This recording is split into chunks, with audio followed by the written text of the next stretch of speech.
Welcome investors. மணிசொல் சேனலுக்கு உங்களை அன்புடன் வரவேற்கிறோம்.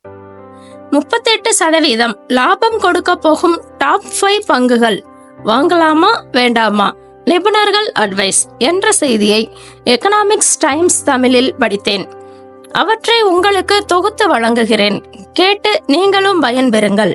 அந்த 5 நிறுவனங்கள் Schaeffler India limited, Titan company limited, Bajaj Finserv limited, MedPlus health services limited மற்றும் ரத்னமணி மெட்டல் டியூப்ஸ் லிமிடெட் நிறுவன பங்குகள் ஆகும். முதலாவதாக ஷஃப்லர் இந்தியா லிமிடெட். இந்நிறுவன பங்கை ஹோல்டிங் செய்யலாம் என 9 சந்தை நிபுணர்கள் பரிந்துரைத்துள்ளனர். இந்த பதிவின் போது பங்கின் விலை 3314 இருந்தது. இரண்டாவதாக டைட்டன் கம்பெனி லிமிடெட். இந்நிறுவன பங்கை வாங்கலாம் என 29 சந்தை நிபுணர்கள் பரிந்துரைத்துள்ளனர். இந்த பதிவின் போது பங்கின் விலை 3396 இருந்தது. மூன்றாவதாக பஜாஜ் ஃபின்சர்வ். இந்நிறுவனத்தின் பங்கை வாங்கலாம் என 9 சந்தை நிபுணர்கள் பரிந்துரைத்துள்ளனர். பங்கு விலை 30.6% லாபம் தரக்கூடும் என கூறியுள்ளனர். இந்த பதிவின் போது பங்கின் விலை 1563 இருந்தது. நான்காவதாக மெட்பிளஸ் ஹெல்த் சர்வீசஸ் லிமிடெட். இந்த நிறுவனத்தின் பங்கை கண்டிப்பாக வாங்கலாம், ஸ்ட்ராங் பை என்ற 6 சந்தை நிபுணர்கள் பரிந்துரைத்துள்ளனர். பங்கு விலை 29.7% லாபம் தரக்கூடும் என கூறியுள்ளனர்.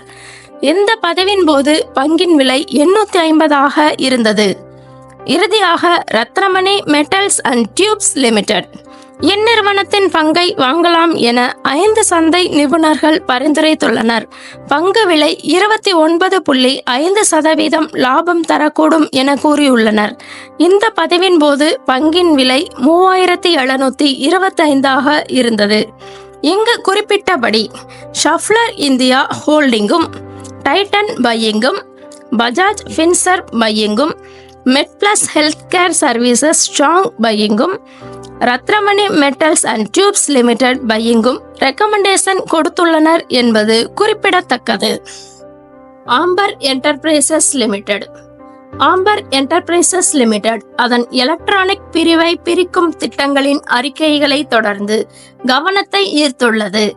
CNBC TV18 படி பிரித்தல் முடிந்ததும் எலக்ட்ரானிக்ஸ் பிரிவுகளான IPOவை வெளியிடவும் நிறுவனம் விரும்புகிறது. 2025 இரண்டாவது காலாண்டில் ஆம்பரின் எலக்ட்ரானிக்ஸ் பிரிவு வருவாயில் குறிப்பிடத்தக்க 98% வளர்ச்சியை பதிவு செய்துள்ளது. இது கடந்த ஆண்டின் இதே காலகட்டத்தில் இருந்த ரூபாய் 242 கோடியுடன் ஒப்பிடுகையில் 492 கோடி என்பது மிகப்பெரிய வளர்ச்சியாகும். இதைத் தொடர்ந்து பங்கின் விலை 5% அதிகரித்து 7249 இருந்தது. டாடாவின் மிகப்பெரிய IPO விரைவில். இந்தியாவின் மிகப்பெரிய டெக்டோ எனர்ஜி சாம்ராஜ்யமான டாடா குழுமம் 2025 ஆண்டில் மற்றொரு IPOவுடன் வருகிறது. இந்த முறை மிகவும் சலசலப்பு எதிர்பார்க்கப்பட்ட டாடா சன்ஸ் IPOவுடன் தொடர்புடையது அல்ல. மாறாக டாடா குழுமத்தின் நிதி சேவை வழங்குனரான டாடா கேபிட்டல் தொடர்புடையது. டாடா கேபிட்டல் 15000 கோடி நிதி திரட்ட திட்டமிட்டுள்ளது. இது ஒரு நான் பேங்கிங் ஃபினான்ஷியல் கம்பெனி ஆகும். மேலும் டாடா கேபிட்டல் IPO 2025 அறிமுகமானால் 2023 டாடா டெக்னாலஜிஸ் IPOவுக்கு பிறகு டாடா குழுமத்தின் 2வது பட்டியலிடப்படும் நிறுவனமாகும். சட்டவிரோதமாக செயல்பட்ட 9 நிறுவனங்களுக்கு தடை விதித்த செபி 21 கோடி பறிமுதல். எக்கனாமிக்ஸ் டைம்ஸ் தமிழில் வந்த செய்தியை சற்று பார்ப்போம். பத்திரங்கள் மற்றும் பரிவர்த்தனை வாரியம் செபி PNB மெட்லைஃபின் ஈக்விட்டி டீலர் சச்சின் பாகுல் டிக்ஸி மற்றும் மற்ற 8 நிறுவனங்களை தடை செய்து இடைக்கால உத்தரவை பிறப்பித்துள்ளது. இவர்கள் அனைவரும் ஃப்ரண்ட் ரன்னிங்கில் ஈடுபட்டதாக குற்றம் சாட்டப்பட்டுள்ளது. 3 ஆண்டுகளுக்கு மேலாக செயல்பட்ட இந்த மோசடி பொது வர்த்தகம் அல்லாத தகவல்களை தவறாக பயன்படுத்தி 21.6 கோடி சட்டவிரோத லாபத்தை ஈட்டியுள்ளது தெரிய வந்துள்ளது. ஜனவரி 1, 2021 முதல் ஜூலை 19, 2024 வரையான காலகட்டத்தை உள்ளடக்கிய விசாரணையில் செபியின் PFU-TB விதிகள் மற்றும் செபி சட்டத்தின் முறையான மீறல்கள் கண்டறியப்பட்டன.